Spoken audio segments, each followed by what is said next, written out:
is Nancy Peña. Welcome to Colores Latinos TV. As you know, Colores Latinos TV is a monthly and bilingual program that brings to you topics such as health, prevention, awareness, and culture. Today we have a very special guest with us from Philadelphia, Chari Cohen, who is director of the Public Health Hepatitis B Foundation. Chari is going to talk to us today how we can prevent hepatitis B. Also, she's going to talk about hepatitis B in children and pregnant women. So let me welcome Cohen to Colores Latinos TV. Doctor. Thank you very much for having me. Thank you. So let's start with the topic. What is hepatitis B? Hepatitis B is the world's most common serious liver infection, and it affects up to 2 billion people in the world, and about 240 to 250 million people have chronic hepatitis B infection. So it is an infection that affects and attacks the liver, and over time it can lead to decreased liver function, it can lead to cirrhosis or liver cancer, and unfortunately a lot of people can die from long-term chronic hepatitis B infection. So for example, when you said that it's a liver infection, do you know, or can you explain to us what are the causes for that type of infection? Yeah, so the infection is caused by a virus. It's called the hepatitis B virus, and it infects and lives in the liver. And over time, it damages the liver. Now, when the liver gets damaged, it tries to regenerate itself. And in doing so, it can cause scarring. And so that can lead to fibrosis or cirrhosis. And that means that the liver can't work as well. And toxins can build up in the body. It also can lead to what we call primary liver cancer. Now, the long word is hepatocellular carcinoma. And primary liver cancer is the reason we care so much about hepatitis B, because it is the second deadliest cancer worldwide. And it causes almost as many cancer deaths each year as cigarette smoking does for lung cancer. And can you explain a little bit more about the symptoms of hepatitis B? So maybe, our community sometimes like to know more about the symptoms so they can be aware what to check. Absolutely. Well, part of the problem is that hepatitis B is one of those silent infections. About 70% of people who are infected show no symptoms at all. So you can actually be living with the virus in your body for 30 or 40 years and never know it. And unfortunately, by the time you have symptoms, it can potentially be too late to do something about it because you may already have serious liver disease or liver cancer. When someone does have symptoms, it can be very similar to the flu. So fatigue, nausea, vomiting, things that you may just think you have a flu. The one telltale sign of a hepatitis B flare-up or something or the sign that something is not working with your liver is jaundice. So a person may develop yellow skin or yellowing of the eyes. So for example, we understand that there is a vaccine, right? So my question now is, when do we need to get the vaccine and who can get the vaccine? That's a great question. So the hepatitis B vaccine is safe and effective, and over 3 billion doses have been given worldwide over the past 2 decades. The hepatitis B vaccine is the first anti-cancer vaccine that was ever developed. Right now in the United States, every baby that's born should be vaccinated. So the Centers for Disease Control and Prevention and ACIP, which is the group that puts together advisory guidelines for vaccines in the United States, they recommend that every baby born in the U.S. start their hepatitis B vaccine at birth. And that's been happening since about the 90s.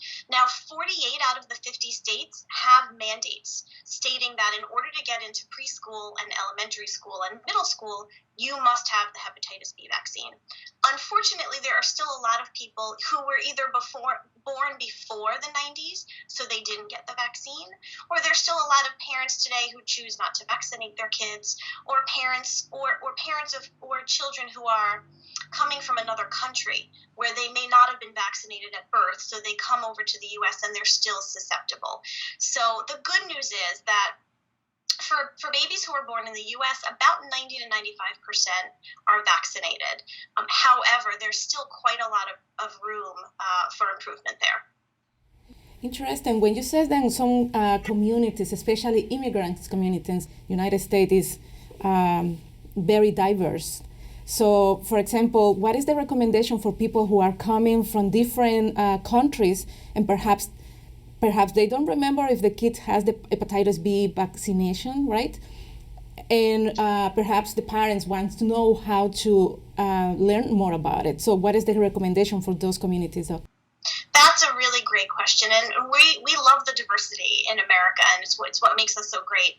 There are certain areas of the world that have more hepatitis B than others, and that's just because hepatitis B has been in the area around Asia and Africa. The virus has been in those areas for thousands of years, and that means that people tend to have higher rates of infection among people who come from certain areas of the world.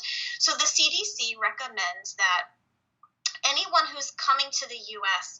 who might be from a high-risk country, and that would include all of Asia, all of Africa, and some of Europe as well, that everyone who comes from those countries or their children should be tested. The test for hepatitis B is very, very simple. It is one blood test that you can take that will tell you whether you have the infection, or it also can tell you whether you're protected.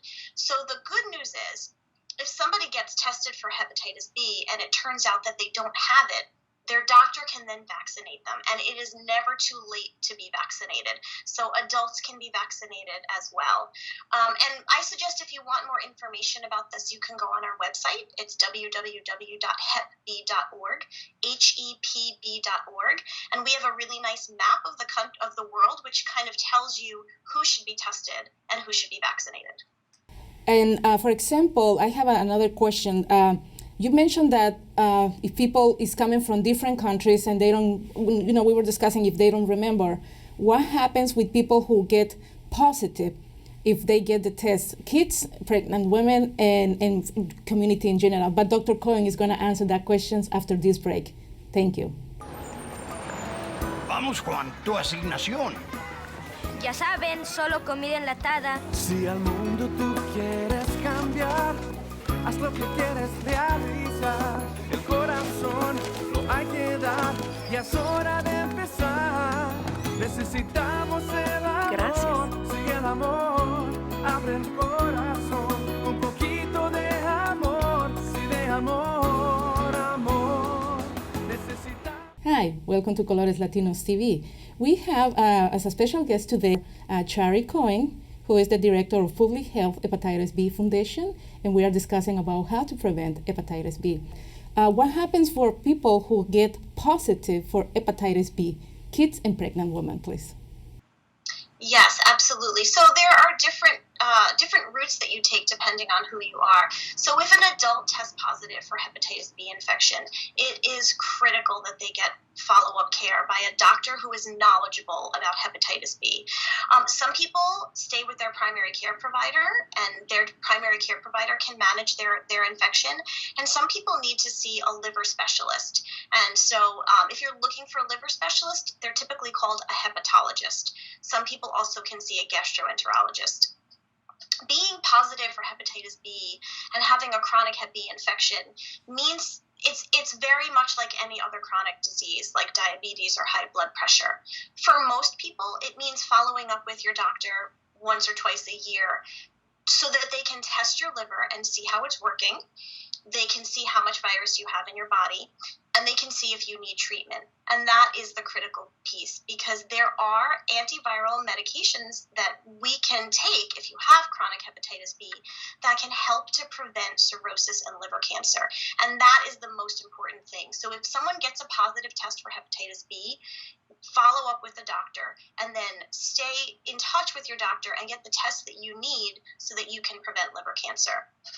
So Nancy, one of the biggest problems is that the hepatitis B virus can be transmitted from mother to child during the childbirth process. It's not a genetic disease, and I think that's a myth that is perpetuated in some areas of the world. It is because of the blood that's exchanged during childbirth and delivery. So the good news is that when we know that an infected woman is positive for hepatitis B, we can make sure that her baby gets the first dose of vaccine and a high dose of what we call immune globulin right at birth. So the baby will get 2 shots within 12 hours of birth, and that 95% of the time, that can prevent the baby from being infected.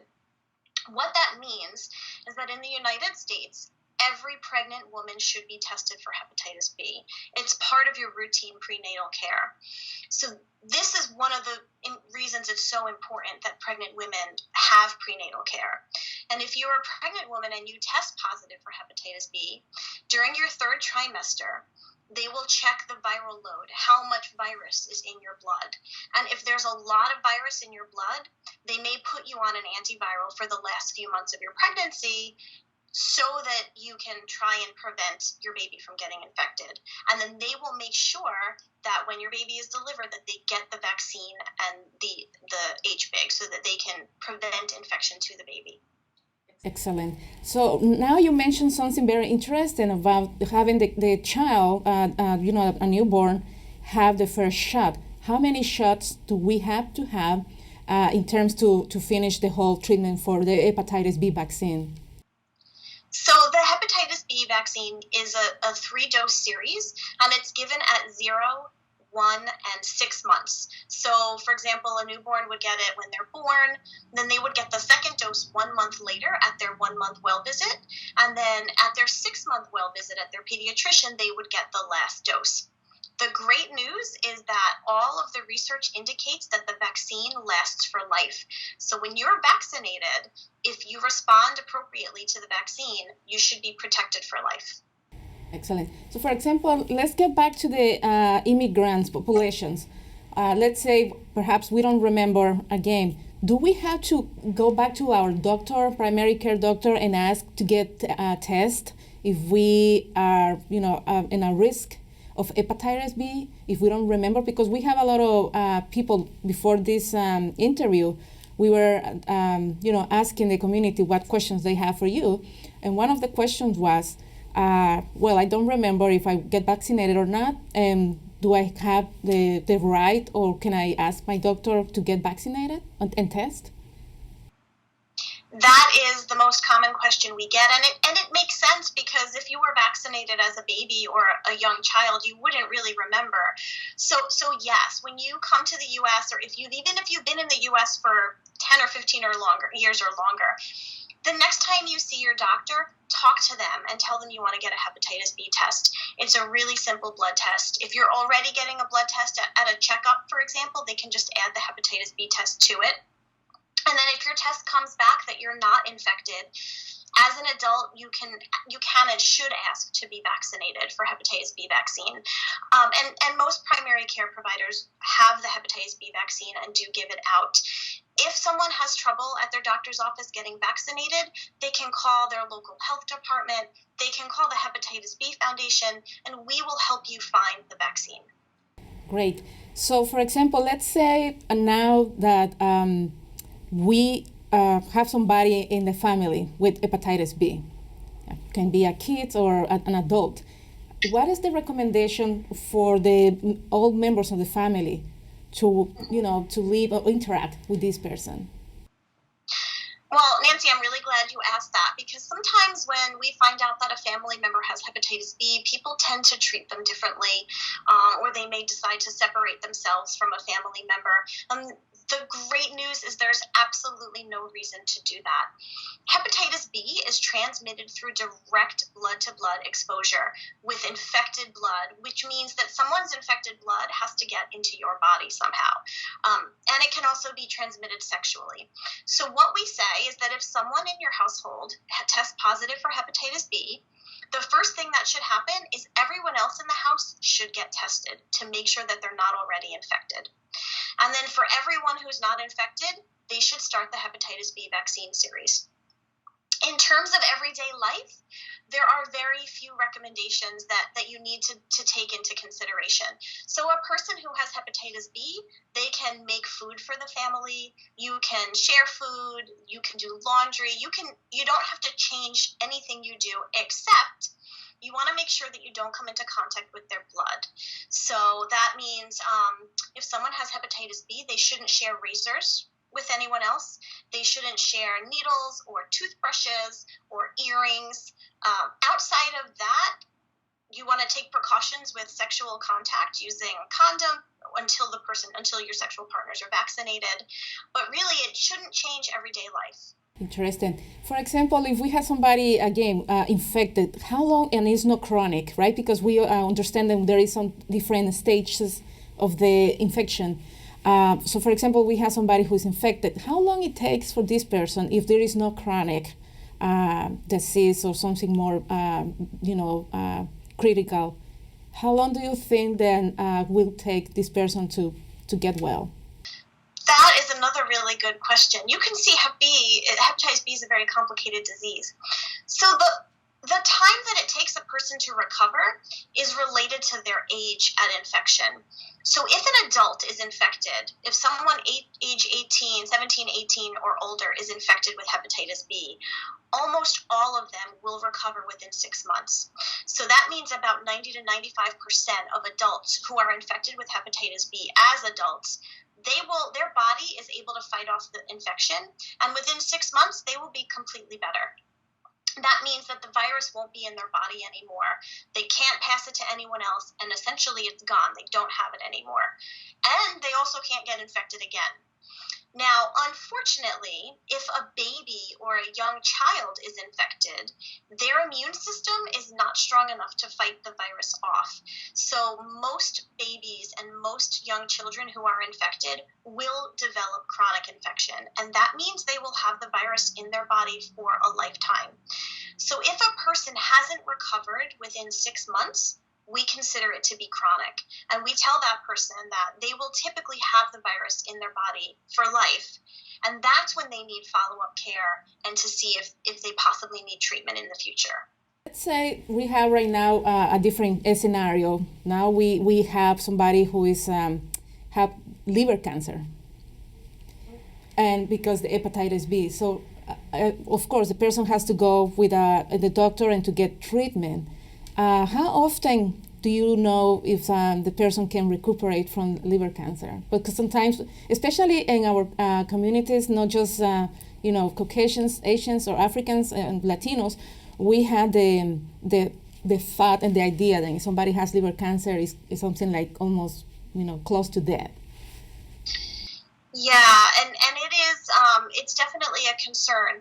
So when someone knows that they have hepatitis B, one of the things that their doctor will do for them is they will screen them every 6 months for liver cancer. And the goal of that screening is to catch it early. Liver cancer is one of those cancers where if you identify it early, it's curable and very, very treatable.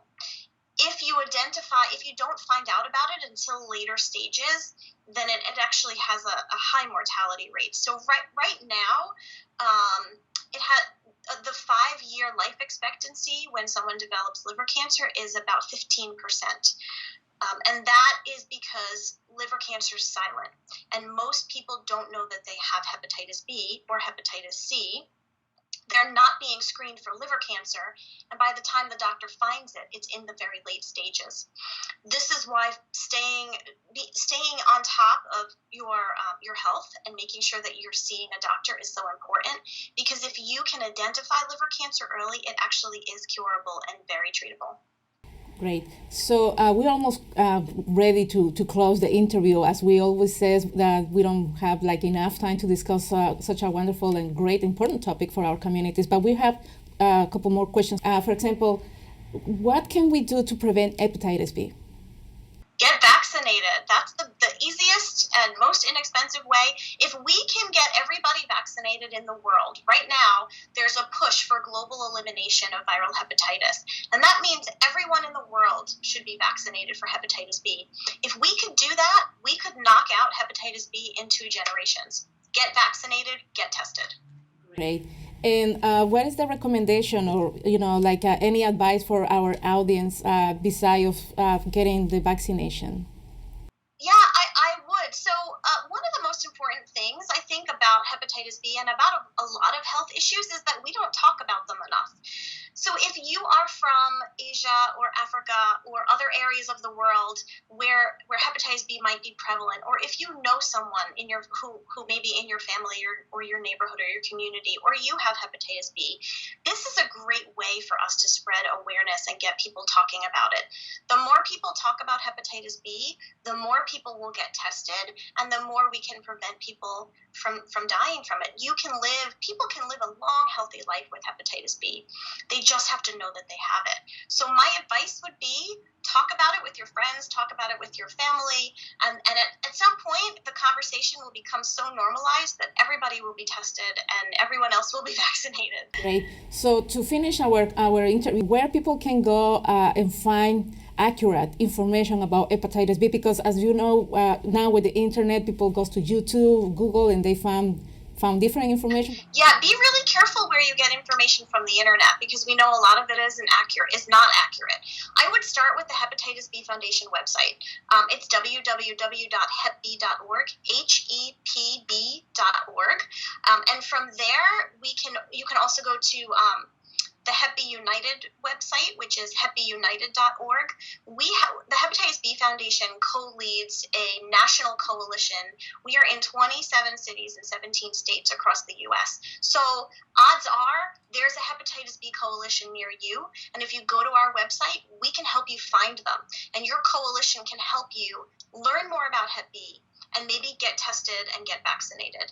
And the other resource I would point out is the No Hepatitis B campaign, and that's through the Centers for Disease Control and Prevention. And you can just Google No Hepatitis B, KNOW. We have worked with the CDC to develop very simple, very clear, multilingual resources that can help you with hepatitis, to learn more about hepatitis B. And that includes written resources and also video PSAs and short video clips and audio clips. And right now we have 6 or 7 languages, and we are constantly adding more languages to it. So there's a lot of good information out there. And for anyone who really wants more information or who is concerned, they can call the Hepatitis B Foundation. It's 215-489-4900, and someone is always there to help. Excellent. Well, thank you so much, Dr. Cohen, for your time, especially that you are, we are recording from Philadelphia and here in Lowell, Massachusetts. So we appreciate your time and sharing with us. So thank you so much for being in Colores Latinos TV. Thank you, Nancy. It was such a great experience. Thank you. Well, remember, this is Colores Latinos TV. If you want to participate with us, you can visit our website, www.cltvs.com. Also, you can email us at coloreslatinostv@yahoo.com and visit us on Facebook. Thank you so much, and we are coming back. Thanks.